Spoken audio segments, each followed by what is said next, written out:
Quien me contempla, me consuela. Casi nada, señor Satué. Usted dejó pasar una oportunidad, dice aquí este comentarista, con este caso Gaztelueta, trágico lo que usted hizo, y todavía está a tiempo de arrepentirse, porque todavía usted está vivito y coleando en este mundo. ¿A qué va a esperar usted? ¿A seguir con una huida hacia adelante?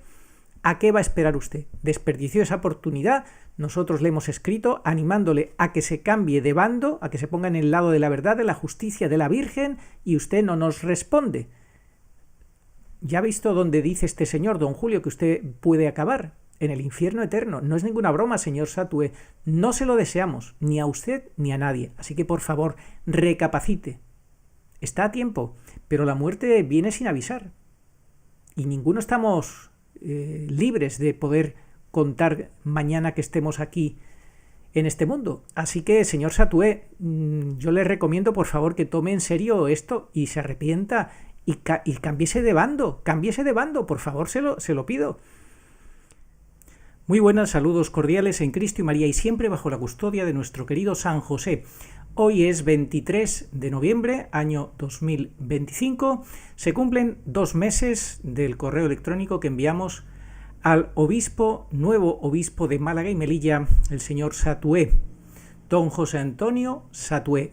2 meses de falta de respuesta por parte de este obispo que no se digna responder a nuestro correo electrónico, donde le invitamos a que leyera unos documentos adjuntos donde se comprueba, donde se demuestra la impostura de Jorge Mario Bergoglio como falso Papa Francisco, o dicho con otras palabras, como antipapa.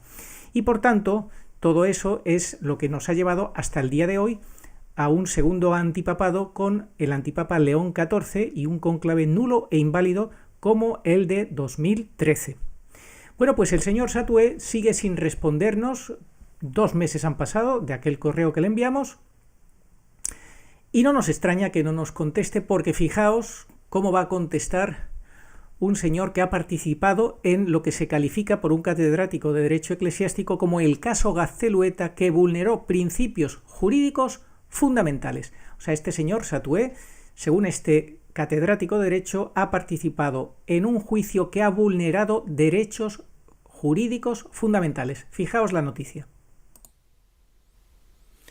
Publica Infocatólica, que no se caracteriza por no ser oficialista, sino todo lo contrario, pues nos cuenta estas declaraciones. Una oportunidad para devolver la confianza en la justicia impartida en la Iglesia. Catedrático de Derecho Eclesiástico, el caso Gaztelueta vulneró principios jurídicos fundamentales, publicado el 14 de noviembre. Rafael Palomino concluye en su extenso análisis jurídico la urgente necesidad de una reflexión profunda acerca de la sujeción de la autoridad a exigencias básicas de justicia que aseguren el respeto a los derechos humanos y a las garantías del proceso debido. Y ahora, sin embargo, claro, con su oficialismo rampante nos quieren hacer creer que el antipapa León XIV está intentando devolver la confianza en la justicia impartida en la Iglesia, después de más de una década de ser arrasada principalmente con arbitrariedades y vulneración de derechos fundamentales, algunos de ellos inherentes a la dignidad humana.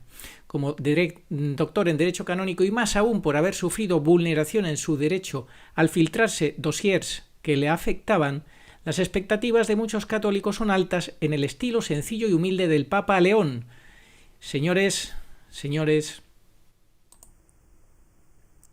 no hay manera de que la gente no se entere que hablar de León XIV es hablar de Bergoglio. Son una unidad en la injusticia, los dos son injustos. ¿Cómo se puede pensar que este personaje, León XIV, va a ser algo diferente a la injusticia de Bergoglio y va a devolver la confianza en la justicia impartida en la Iglesia? Después, como dice aquí, de una década de ser arrasada, principalmente con arbitrariedades y vulneración de derechos fundamentales. Claro, cuando no se quiere asumir que este segundo personaje es una unidad en la injusticia y es también un impostor y forma parte también de un cónclave nulo e inválido, es imposible. Por eso era tan fundamental entender que Bergoglio nunca había sido papa, había sido un antipapa, y lo que viene después forma parte de la continuidad en la impostura. Pues no se quieren enterar. La verdad engendra odio. Por esto algunos, para no incurrir en el odio de los demás, echan sobre su boca el manto del silencio. Si predicaran la verdad tal como es y la misma verdad lo exige y la divina escritura abiertamente lo impone, ellos incurrirían en el odio de las personas mundanas. Jamás se debe dejar de decir la verdad aun a costa de provocar escándalo. San Antonio de Padua.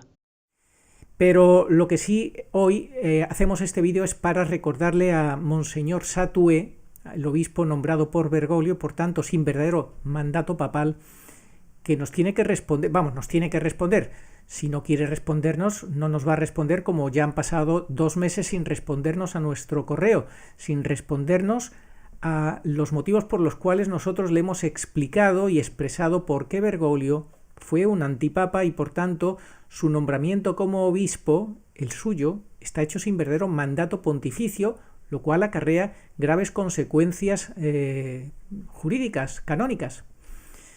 Pues ya lo veis, dice aquí esta noticia que el inicio del segundo proceso canónico y especialmente la gestión por parte del obispo Satué supusieron un punto de ruptura en la confianza en los procesos canónicos. O sea, el obispo Satué, que no nos responde, que lleva ya más de 2 meses en la diócesis de Málaga, ha generado este señor una ruptura, un punto de ruptura en la confianza en los procesos canónicos.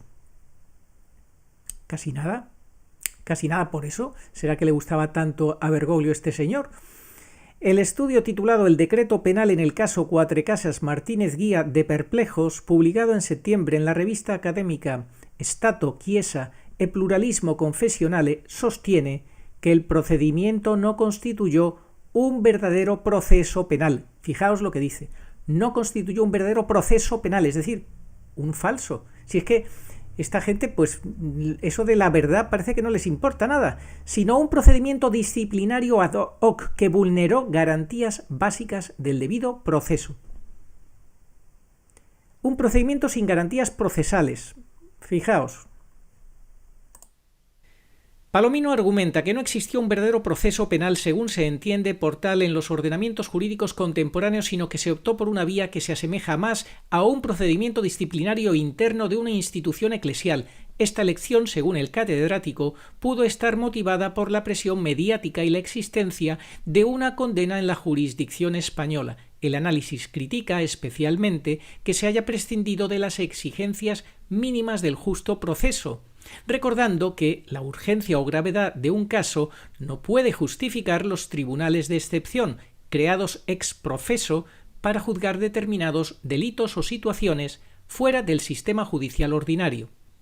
Interpretación extensiva del tipo penal. Una de las principales objeciones se centra en la interpretación del canon 1398.2 del Código de Derecho Canónico, que permite sancionar a fieles laicos que desempeñan funciones en la Iglesia por delitos contra el sexto mandamiento con menores. Palomino considera que catalogar al profesor de religión como alguien que desempeña una función en la Iglesia contradice el principio de interpretación estricta de las leyes penales establecidas en el canon 18. Su función no es propia de la vida de la Iglesia, no desempeñan un munus docendi catequético, y además su función no se produce en la Iglesia sino en un colegio al que es enviado, argumenta el estudio. El catedrático advierte que una interpretación extensiva resultaría paradójica y tal vez intolerable, atendiendo al principio de igualdad y no discriminación. Más grave resulta, según Palomino, la aplicación retroactiva de la normativa. Ojo, la aplicación retroactiva de la normativa penal. Los hechos juzgados ocurrieron entre 2008 y 2010, mientras que el canon aplicado entró en vigor el 8 de diciembre de 2021. El canon 1313 establece claramente que, si la ley cambia tras la comisión de un delito, se ha de aplicar la más favorable al reo, principio que fue obviado en este caso, señala el analista. Esta vulneración del principio de irretroactividad se suma al quebrantamiento de la legalidad penal, ya que los fieles tienen el derecho a no ser sancionados con penas canónicas si no es conforme a la norma legal, según establece el canon 221. Bueno, pues todo esto fue llevado de la mano por mandato de Bergoglio, de este señor, del obispo Satué, que se encargó de este proceso judicial contra este profesor de religión, absolutamente un proceso irregular, fuera de derecho, sin respetar cantidad de principios jurídicos. Así, penas no previstas en el Código. El decreto ordenó la expulsión de Martínez Sanz del Opus Dei, una sanción que no se corresponde con las penas previstas en el Canon 1336.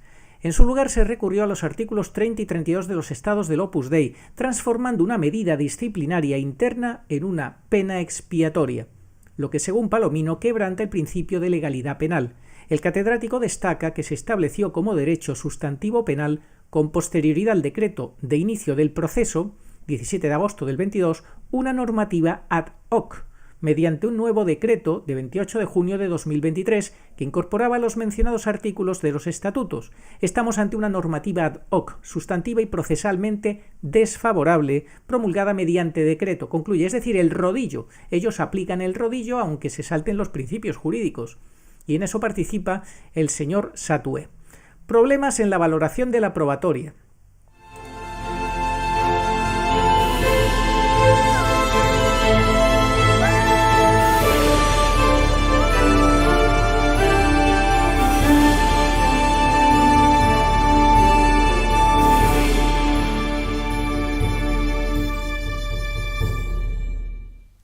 El análisis también cuestiona la práctica de la prueba. Se inadmitieron 7 de las 11 pruebas solicitadas por la defensa, incluyendo la documentación de la investigación previa realizada en 2015 por la Congregación para la Doctrina de la Fe, que había concluido que los delitos no han sido probados y que se debe restablecer el buen nombre y la fama del acusado. Palomino considera extraño que esta inadmisión se basara en que el procurador había renunciado a esa prueba en el proceso civil español, planteando interrogantes sobre la intercomunicación entre los órdenes jurídicos español y canónico.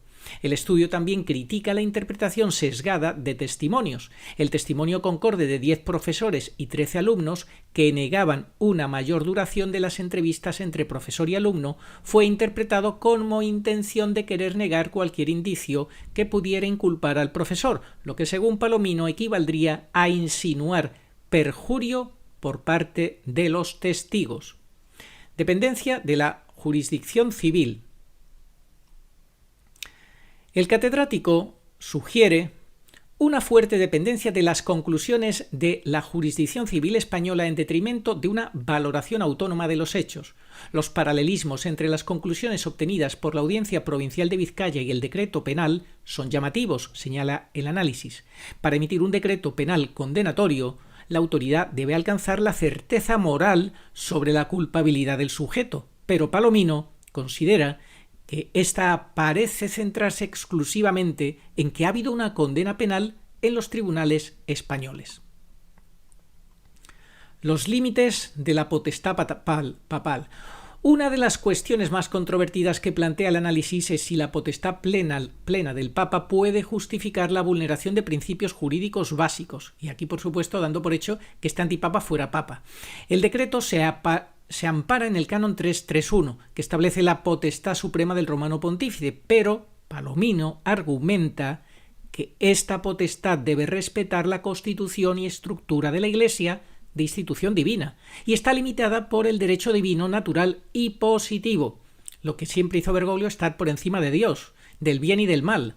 ¿Puede el Papa, en virtud de su potestad plena, dispensarse de exigencias jurídicas dictadas por los derechos humanos?, se pregunta el catedrático, advirtiendo que otra conclusión transformaría al Papa en una monarquía absoluta, es decir, desligada de cualquier principio de orden constitucional.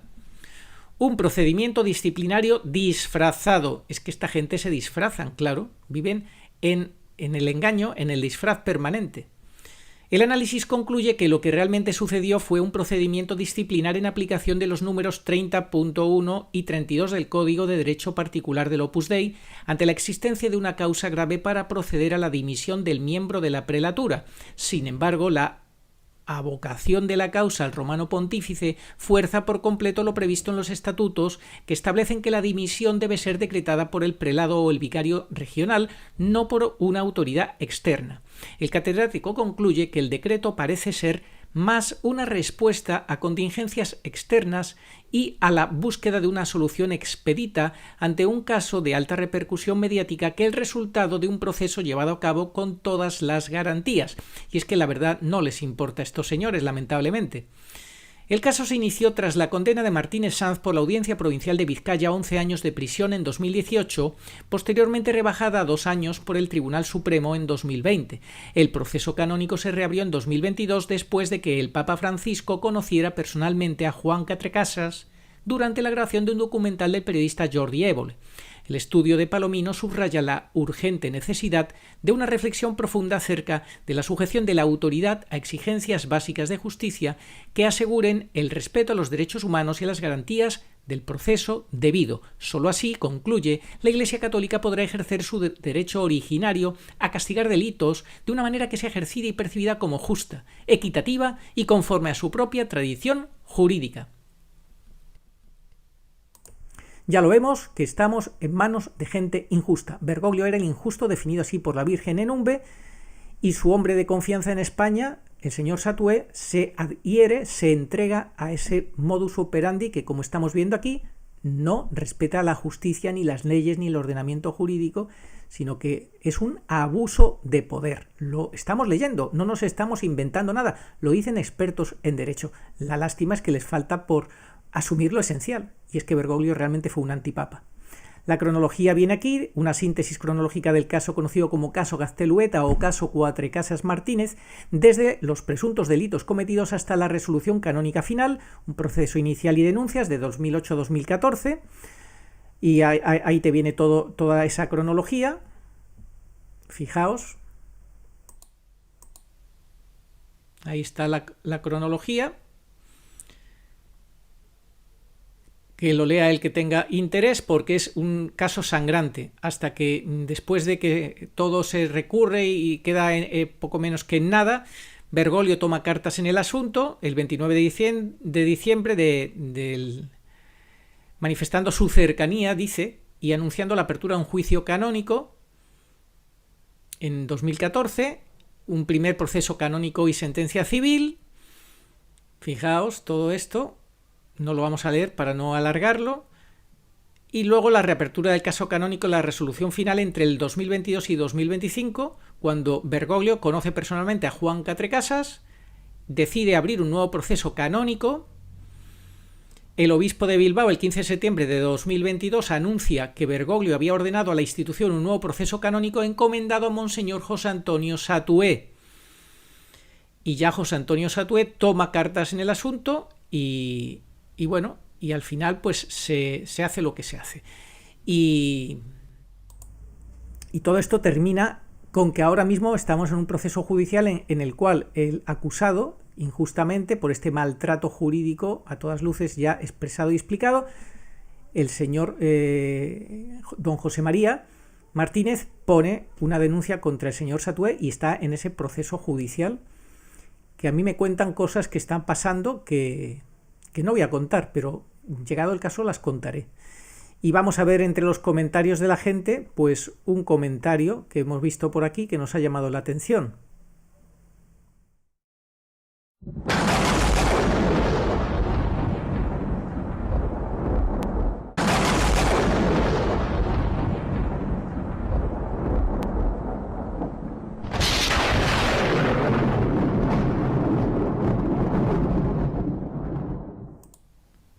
El caso Gaztelueta evidencia un problema estructural en la administración de justicia canónica, la falta de una cultura jurídica profesional en quienes conducen muchos de estos procesos, el procedimiento utilizado, creado ad hoc, sin estar regulado y sin encuadre claro en las formas ordinarias, mostró falencias incompatibles incluso con el estándar mínimo del debido proceso en el fuero civil, aplicación retroactiva de normas perjudiciales, eliminación práctica del indubio pro reo y la imposición de penas que no existían en el derecho penal canónico, menos aún tratándose de fieles laicos. Estas acusaciones no parecen responder a un criterio de justicia, sino a una gestión improvisada, autoritaria y carente de técnica, propia de autoridades que ejercen su potestad como si administraran ámbitos personales y guiadas por sesgos ideológicos y no instituciones que exigen rigor jurídico, prudencia y respeto por garantías fundamentales. No es aceptable que quienes no tienen formación jurídica real asuman simultáneamente roles de legislador, instructor y juez. El resultado es preocupante.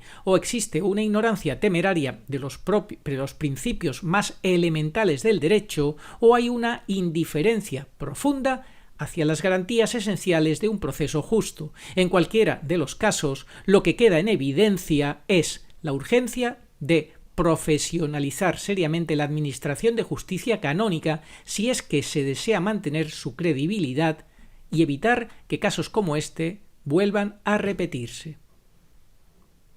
Y don Julio dice: Monseñor Satué es menos villano que figura trágica. Recibió una orden, haz lo que quieras, pero condena a esta persona. Tuvo en este momento una oportunidad que a pocas personas se le da: defender con firmeza la justicia y resistir una orden injusta, arriesgando posición y privilegio. El señor Satué dejó pasar esa oportunidad y por esto su nombre quedará siempre unido a esta vergüenza. ¿Dónde acabará? Uno no sabe. Dante pone a los jueces prevaricadores en el segundo foso del octavo círculo del infierno, el círculo de los defraudadores. En el sexto foso están los fraudulentos consejeros. Casi nada, señor Satué. Usted dejó pasar una oportunidad, dice aquí este comentarista, con este caso Gaztelueta, trágico lo que usted hizo, y todavía está a tiempo de arrepentirse, porque todavía usted está vivito y coleando en este mundo. ¿A qué va a esperar usted? ¿A seguir con una huida hacia adelante? ¿A qué va a esperar usted? Desperdició esa oportunidad, nosotros le hemos escrito animándole a que se cambie de bando, a que se ponga en el lado de la verdad, de la justicia, de la Virgen, y usted no nos responde. ¿Ya ha visto dónde dice este señor, don Julio, que usted puede acabar? En el infierno eterno. No es ninguna broma, señor Satué. No se lo deseamos, ni a usted ni a nadie. Así que, por favor, recapacite. Está a tiempo, pero la muerte viene sin avisar. Y ninguno estamos libres de poder contar mañana que estemos aquí en este mundo. Así que, señor Satué, yo le recomiendo, por favor, que tome en serio esto y se arrepienta y cámbiese de bando, por favor, se lo pido. Tuvo en ese momento, dice don Julio, una oportunidad que a pocas personas se le da: defender con firmeza la justicia. Usted pudo defender con firmeza la justicia y no lo hizo. Lo acaba de explicar el catedrático de Derecho.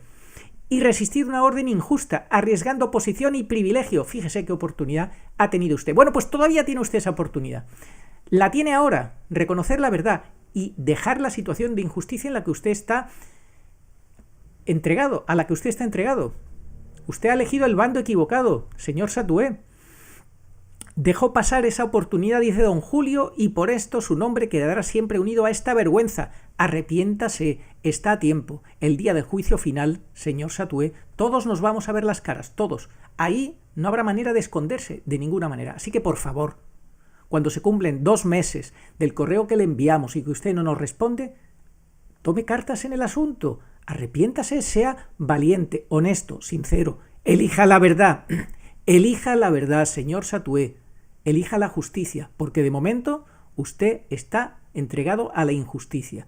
¿Dónde acabará, dice don Julio? Uno no sabe. Dante pone a los jueces prevaricadores en el segundo foso del octavo círculo del infierno, el círculo de los defraudadores. Es que usted está amparando esta gran impostura, iniciada con Bergoglio, continuada con Preboste y ampliada con la participación a la que Bergoglio le metió a usted para condenar a este señor a través de un procedimiento judicial hecho ad hoc. Y como ha explicado este catedrático de Derecho, que no amparaba las más mínimas normas jurídicas para un acusado. En fin, el sexto foso, donde están los fraudulentos consejeros. Anímese, señor Satué, por favor, arrepiéntase, contéstenos, mire el correo que le enviamos hace hoy 2 meses y que usted no nos responde, y tome en cuenta todo esto. Tiene usted un proceso jurídico. Aquí a los hombres se les podrá engañar, usted podrá tener buenos padrinos que le ayuden en esta situación que usted vive, pero es que eso no sirve, cara de Dios nadie se burla. A Dios no se le puede engañar, señor Satué, por favor, viva en la verdad, cámbiese de bando.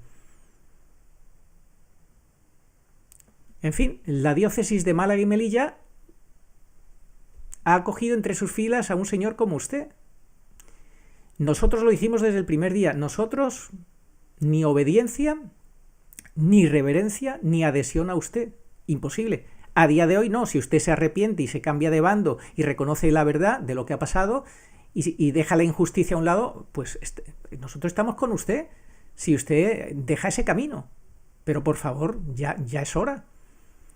En fin, toca rezar para que usted elija la verdad y abandone este camino de injusticia que ha definido, no yo, lo ha definido un catedrático de Derecho, al cual le falta solamente admitir toda la verdad con respecto a la impostura de Bergoglio y de Prevoste. Oh María sin pecado concebida, rogad por nosotros que recurrimos a vos. Amén. Oración a Nuestra Señora de todos los pueblos. Señor Jesucristo, Hijo del Padre, manda ahora tu Espíritu sobre la tierra. Haz que el Espíritu Santo habite en el corazón de todos los pueblos, para que sean preservados de la corrupción, de las calamidades y de la guerra. Que la Señora de todos los pueblos, que un día era María, sea nuestra abogada. Amén.